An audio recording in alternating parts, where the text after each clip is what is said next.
After a week of taking pelters from their own supporters and sharks aplenty, the Celtic board have casted out the bait and they have got one hell of a statement to read. Welcome back to Fog Football, the Celtic Football Club.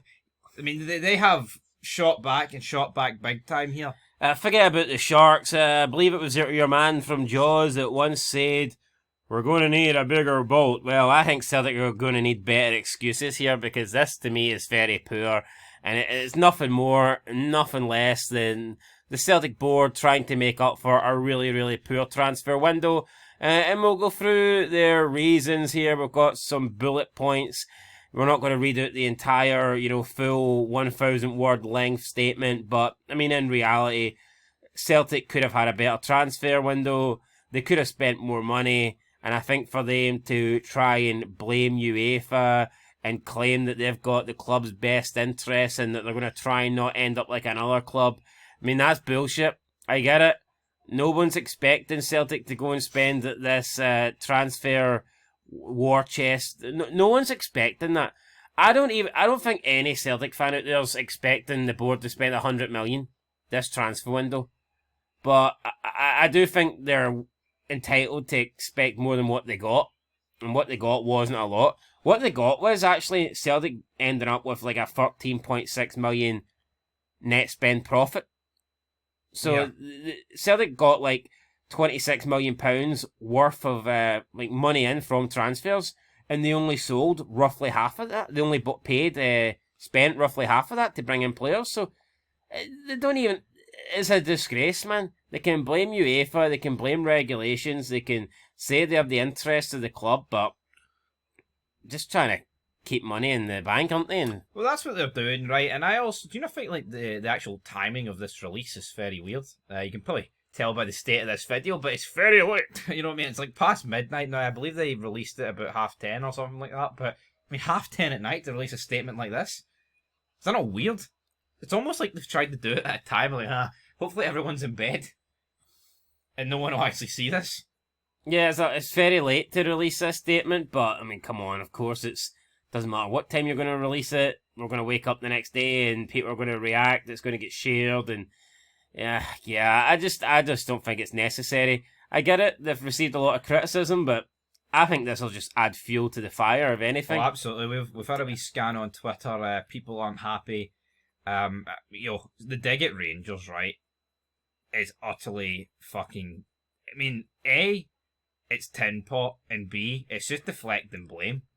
I mean, why? It's like you listen to Super Scoreboard, right? You don't get a Celtic fan phoning up this past week talking about their transfer business without mentioning Rangers, and not even the fucking Celtic board are doing it. It's pathetic. Honestly, man, forget about Rangers. Focus on yourself. Why have you no spent money? And to try and to say you've no spent money is due to Rangers, and you don't want to end up like Rangers and sign shite players, and we'll get to it in a minute. And all that stuff. I mean, they did not actually mention Rangers by name, but a lot of people were suggesting that. Well, who else is it? That's the thing. Yeah, there was a particular part of their statement that suggested like it might have been directed at Rangers, and that part was the board said the following quote: "Therefore, all investment decisions must be and are guided by responsible forecasts of future revenues and cash flow, which by their nature are volatile. We can never compromise the financial integrity of the club. In short, throwing money at transfers and contracts is not a sustainable route to success, as many other clubs have found, the detriment to their supporters." End of quote. And it's like, yes, I mean, they're never going to mention Rangers by name here, but this is obviously who it's a dig towards, and it's like, we'll get into the bullet points now, but you look at their business, right? Champions League on the bounce. They have sold Nicholas Kuhn. They've sold Adamida, right? I think the net spend is in the plus. It's like, they've made like 13, 14 million. Why are the Celtic board trying to pretend that, like, they have doubled down here? They're trying to pretend that, like, we had to do this, UEFA, we had sustainability, all that. What the fuck are they on about? People are going into this summer expecting Celtic to spend a lot of money, and they're in the green. I mean, they were probably going to be in the green anyway, but to actually think that they've only spent 13 million and they've made it like, they sold players for 27, it's ridiculous. Yeah, Celtic have spent way more than Celtic, and they didn't make as much as Celtic. So how can UEFA regulations allow for Rangers to make these kind of transfers, and the same thing can't happen at Celtic Park? Now, I don't think that's money well spent from Rangers on that Shermity guy. I think that's a waste of 8, possibly building up to 10 million. But there's absolutely nothing stopping Celtic from doing that. They could have went and spent 8 to 10 million on a striker. UEFA regulations weren't going to penalise Celtic. It was nothing to do with financial fair play. Celtic could have went out and spent a similar amount. That would not have broke the Celtic bank. It would not have liquidated Celtic. It would have not have sent them down to League Two. It wouldn't have done any of that. I just think that the Celtic board they've had a shocking transfer window, and maybe they would rather value 8 million sitting in their bank than they would being spent on a player. They brought Iniacho in on a free. I just think it's desperation. You've got the transfer window's over, and Celtic are running around looking at free agents to try and bring someone in to cover shitey Adam Adea. It's a mess, like it really is.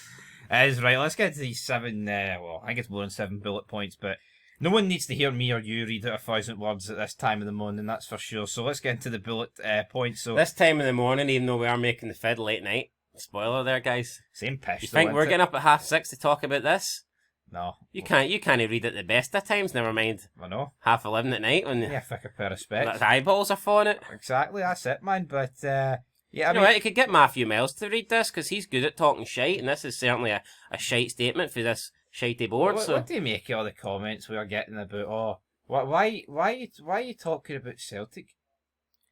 Right, well, here's the deal, guys, okay? See, yesterday, I was looking for news, because guess what? Make videos on a football channel, God forbid. International break's very quiet. So, I go on BBC Sport, first thing in the morning, BBC Sport Scotland. Only relevant news is the Celtic £1 million payout for the child, victim scandal thing. Make a video on that. Went on later in the day, checking for more news. Daily Record.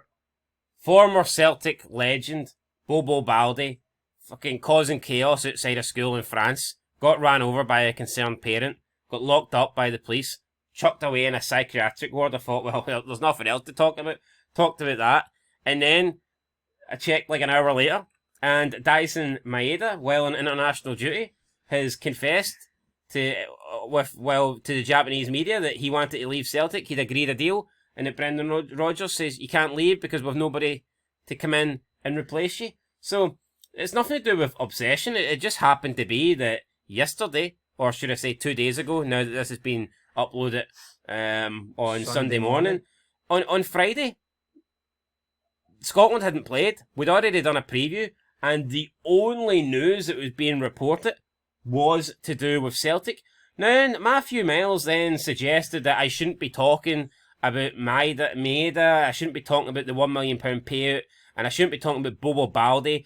He wanted me to talk about some fucking guy who I've never heard of, who was convicted in 1992 for a crime, and he's got the same name as a guy that used to play for Rangers.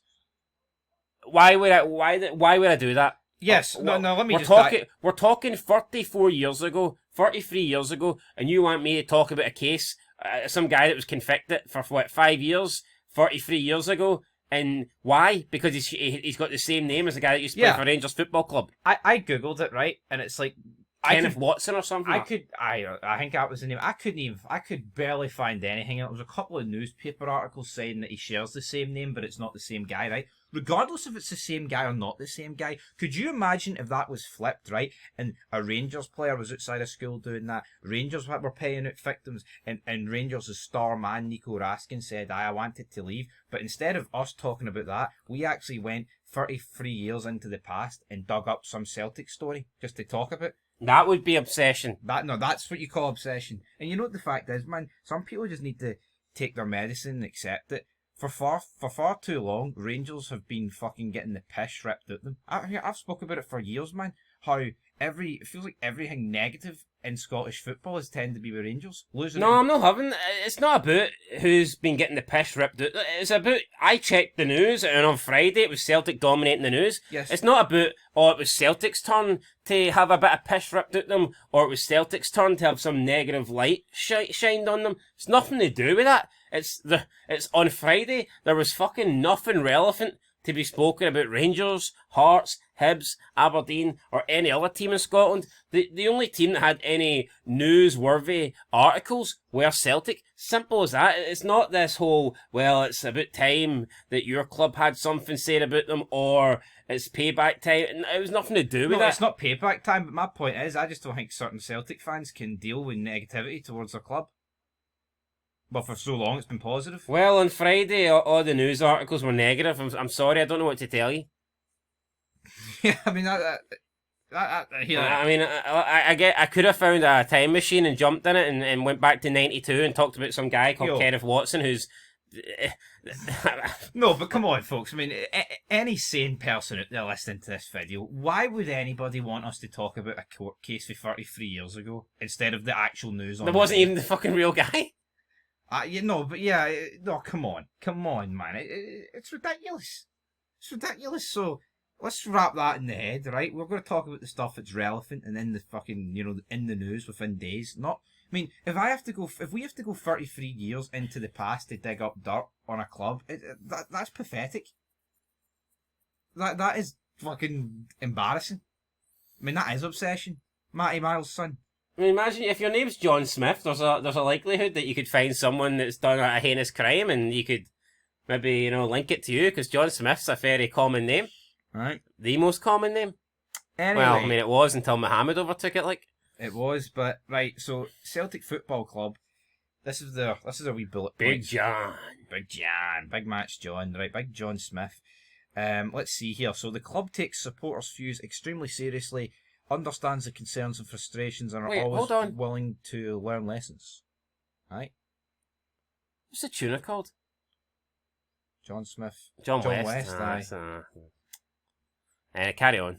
I went fucking south that. Inaccurate or misleading information has led to fans demanding clarity.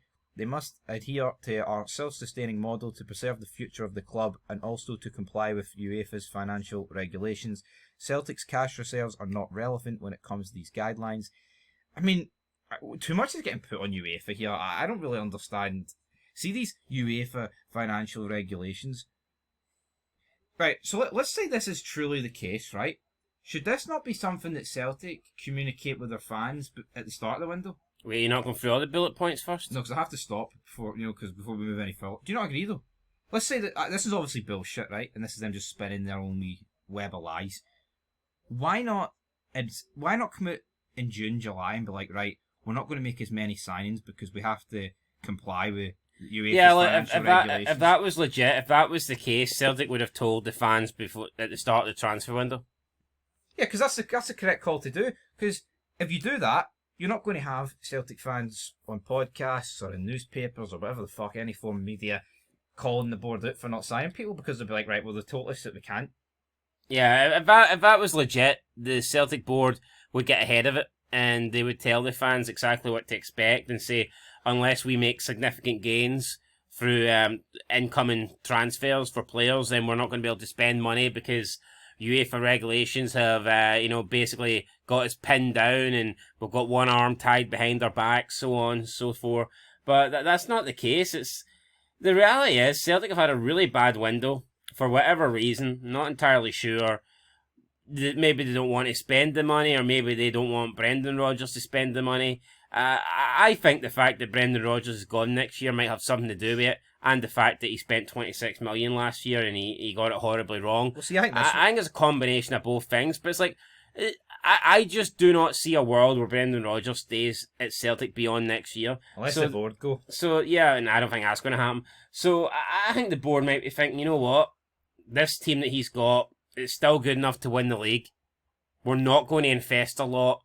Brendan Rodgers will leave at the end of the season, and we will invest when we bring in a new manager. And I think that does make a bit of sense because, like I said, he spent 26 on Engels, Ida, and Trusty. maybe they're thinking, hold on, we could give him another 26 and he could bring in another 3 duds. So I think it's very possible that the board, and then also what I don't think helps is how bad Rangers have been. See if Russell Martin came in and he was fucking doing well and Rangers were winning league games 3-4-0, I think you could argue that would force Celtic into spending money. Yep. But I think the board look at Rangers and they're thinking, hold on, that team's done. I mean, Paddy Power already paid out. We don't need to spend a lot of money to win the league. So we'll just, do the bare minimum. We'll have a basic transfer window, and then we will give the new manager next season the funds to invest. I personally think that's what happened. No proof. I could be wrong. I'm sure there'll be people in the comments calling me a hun or a diet hun or something along those lines. But I think that could be an explanation as to why the board haven't spent that much money. What happens next season if they're not complying with UEFA's financial regulations and need to hold the money back? Well, maybe next season UEFA's financial regulations might be a bit more lenient. Right. So listen to this bullet point. Once a player has been identified, confirmed by the manager, and is supported by the board in line with the financial model, Celtic will try to complete a deal. There's a lot of players that Celtic signed this summer that Brendan Rodgers did not identify or want. No, definitely not. So I mean, the guy's basically said Inamura's shite. Yeah. Shin Yamada's came in and Rodgers is like, I'm not having him in my European squad. Goodbye. It's not looking good. I don't think that Rodgers has ever really wanted these players for Asia. That was an Ange Postecoglou thing, and that's not Rodgers' market.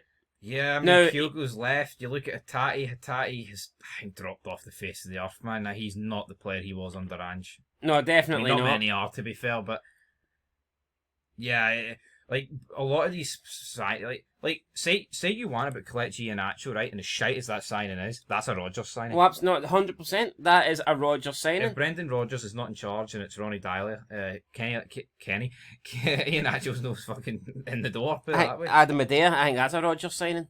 Yep. I mean, people are saying that Rodgers doesn't make good signings, and I mean, I can see that a wee bit, to be fair. Yeah. Right, ability to sign players is not conditional on Champions League qualification. The clear goal is to make signings as early as possible, but many factors and challenges, many of which are out with the club's control, can affect that. Celtic will always continue to review and seek to improve our strategy and execution. So that is the end of the bullet points. Thoughts on Champions League qualification? I mean, obviously that's going to impact. No, but you know what? I actually kind of... It does impact it, but I actually don't think the transfer window for Celtic would have looked that much different had they got into the Champions League. Maybe a little bit more would have been spent. Perhaps he could have brought in a striker that was an upgrade on Iheanacho. But I don't believe... I stand by what I said a few minutes ago. I think the Celtic board are pretty much... Also, in realisation that Rodgers won't be the manager next season and they just don't want to give him a lot of money to spend. But what about the move for Dolberg? So, they're saying they couldn't do any more transfers due to all this UEFA financial regulations. Up to about 8 o'clock on deadline day, they wanted Dolberg. So what would have happened if they spent that 8 million, 9 million? Would they have failed? Would they have breached some financial regulation? See, this is what happens when you spin lies.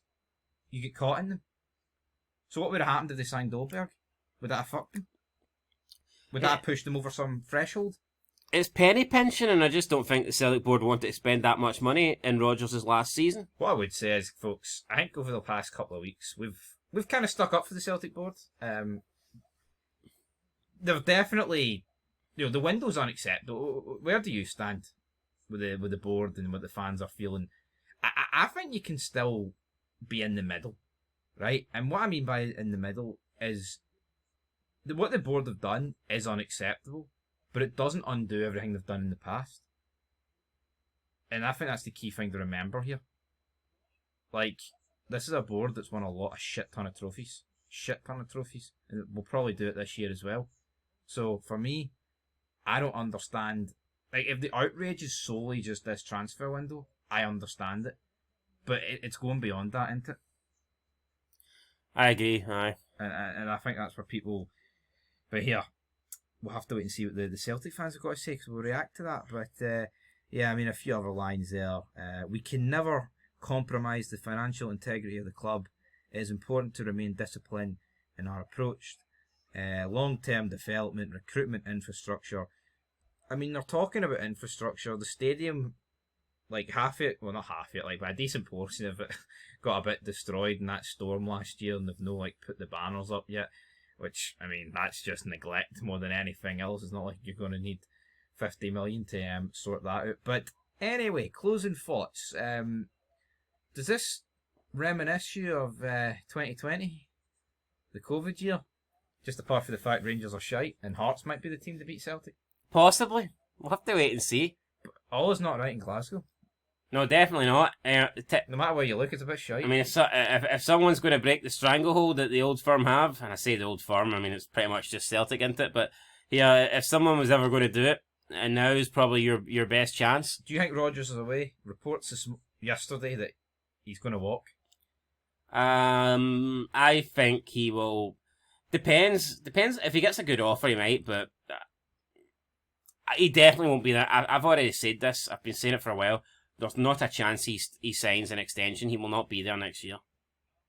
It's just all these things, though, because you've got them coming out and saying this, but then Rodgers like undermining them and saying, "Oh, we're going to sign people." It's like, well, that's the case, right? And these things are legit, but UEFA regulations, which they're not, then Rodgers probably wouldn't have been saying shit all summer. Either or, Brendan Rodgers, I think he will see out the season. You know, would you rather him see out the season? Does it improve your Hearts' chances? It depends who they bring in. Personally, I would actually rather them keep Rodgers because I think they're playing bogging football. I think you're right. Yeah, you're right. It does depend who they bring in because they could bring in someone who just, changes it, and let's not pretend. Otherwise, Celtic's still got a good team. They win things for a fucking reason. Yeah, if they brought in Neil Lennon, it'd be no bad. Now, that would be the COVID season all over again. Anyway, folks, that is it for your Celtic statement. We'll see what the fans got to say soon.